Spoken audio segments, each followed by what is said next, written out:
Habíamos dicho en temas anteriores que Dios habla en la Escritura por medio de los hombres en lenguaje humano. ¿Qué lenguaje usaron los autores bíblicos para escribir los textos? Hablamos en este caso de géneros literarios o formas de expresión. ¿Qué son los géneros literarios? Son las maneras que los autores sagrados utilizan para relatar una verdad. Géneros literarios en la Biblia. Siendo la Biblia escrita por distintos autores en distintos tiempos y con culturas diferentes, las formas de expresión son también diversas. Veamos los siguientes géneros literarios. Relatos de historia religiosa. Son narraciones con intención y finalidad religiosa de la vida de personajes, acontecimientos y hechos que sucedieron y que quieren darnos una enseñanza. Tenemos, por ejemplo, los relatos de vocaciones, la alianza, el relato de la liberación de Egipto, entre otros. En estos relatos, los israelitas ven claramente la mano de Dios que dirige la historia. Forma poética de expresión. Hay mensajes escritos en formas de poema. Generalmente estos poemas van acompañados del canto y de instrumentos musicales. Tenemos, por ejemplo, los salmos, los cánticos de Moisés, el cántico de Zacarías, el cántico de María, cánticos citados por San Pablo. Por ejemplo, Cristo es el principio de todo. Vivir y morir en Cristo. Forma de expresión apocalíptica. Apocalipsis es una palabra griega que significa revelación.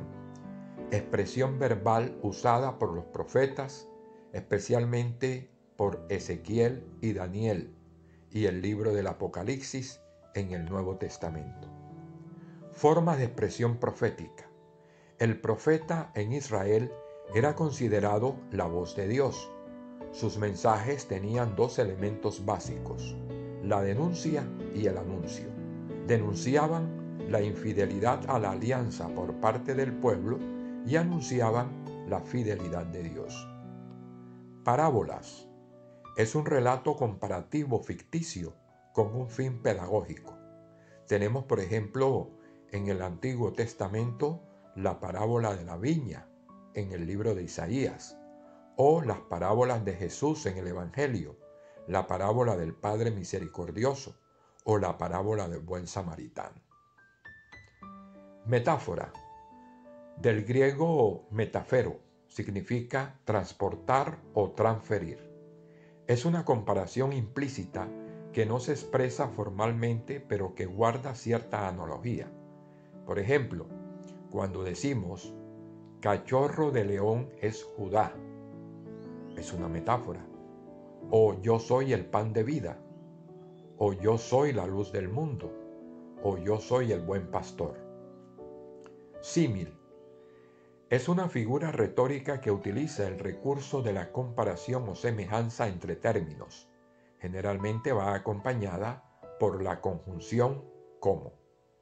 Ejemplos. Como el ciervo brama por las corrientes de agua, así clama por ti, oh Dios, el alma mía. Salmo 42, versículo 1.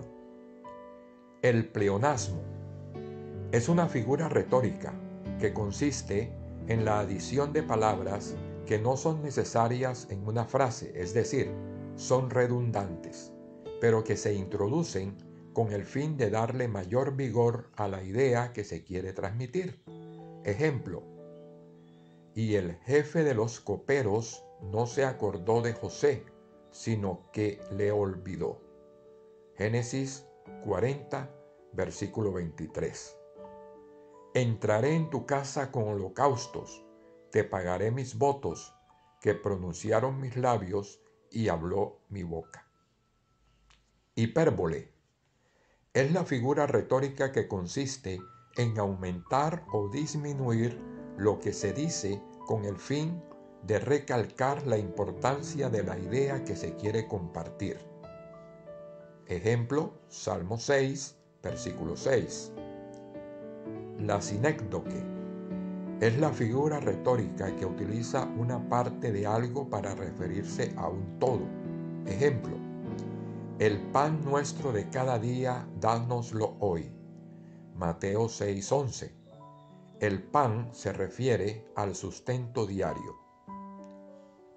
La metonimia consiste en sustituir la palabra principal por otra que esté estrechamente vinculada a ella. Ejemplo: aderezas mesas delante de mí en presencia de mis angustiadores. Salmo 23, versículo 5. Aquí mesa se intercambia por la palabra alimento.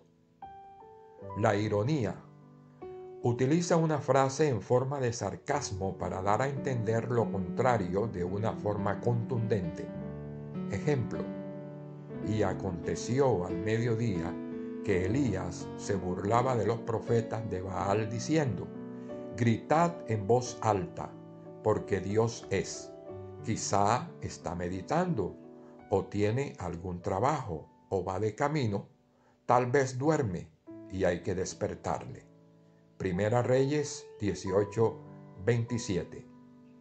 La burla de los soldados romanos a Jesús cuando le colocaron una corona de espinas y una caña en su mano derecha, hincaban la rodilla y le decían: salve, rey de los judíos. Las palabras irónicas de Job a Zofar: es verdad que sois el pueblo y con vosotros morirá la sabiduría.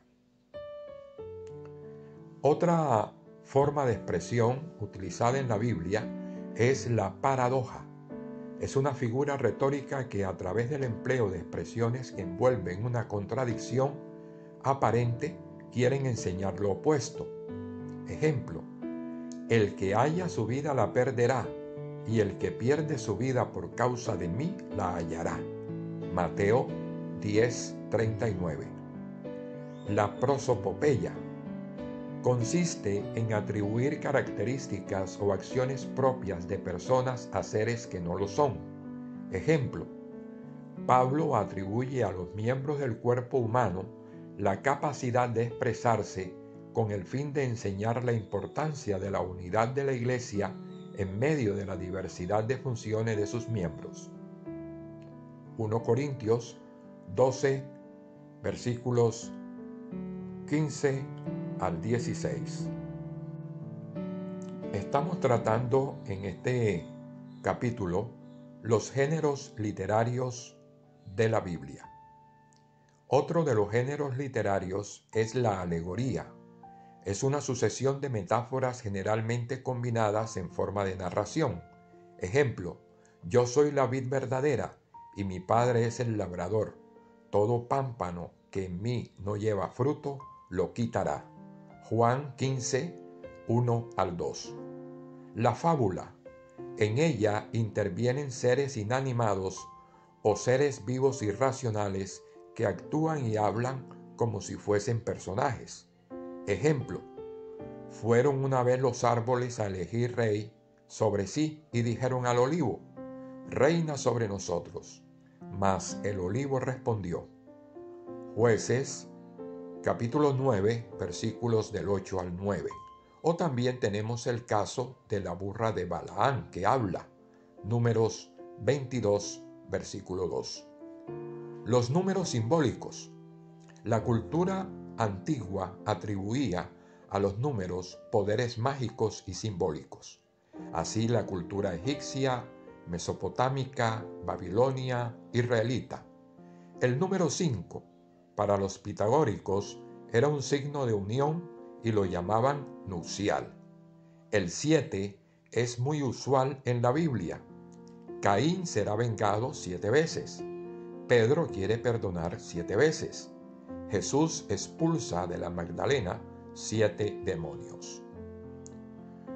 Todos estos géneros literarios o formas de expresión emplea la Biblia para que podamos captar mejor el mensaje de Dios que habla en la Escritura por medio de hombres y en lenguaje humano.